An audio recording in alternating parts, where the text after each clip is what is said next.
Manake ziko tarehe za matukio kwenye maisha yako mazuri. Amina baba. Ambazo za yanapaswa kutokea. Amen. Natakiwa kuanza. Amina. Kwenye maisha yako. Yes. Zimefichwa. Amen. Kwa mfano tarehe ya ndoa yako. Ndiyo. Imefichwa. Kuna watu wengi hawajui tarehe yao ya ndoa. Amina. Wengine tarehe ya ajira. Amen. Wengine tarehe ya kuanzisha vyanzo vya kiuchumi. Amen. Wengine tarehe ya kuanzisha mahusiano. Ndiyo. Na watu wa hatima yako. Imefichwa. Wengine ni tarehe imefichwa iliyokusudiwa na Mungu na Yesu mwenyewe, ambayo imebeba siri za Mungu ndani yake zote.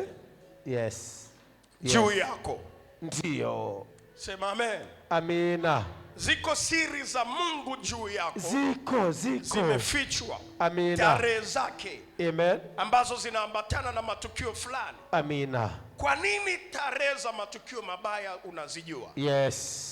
Kuna watu wanajua kabisa kila inapofika tarehe fulani. Ndiyo. Lazima litokee jambo baya kwenye maisha.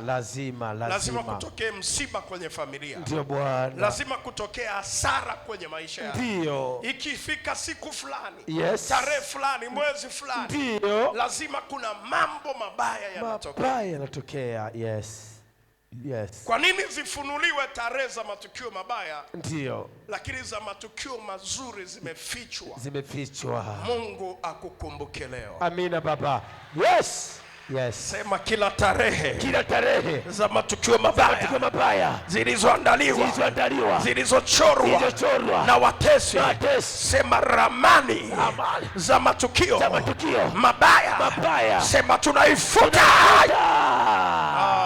Mchoro wa matukio ya aibu.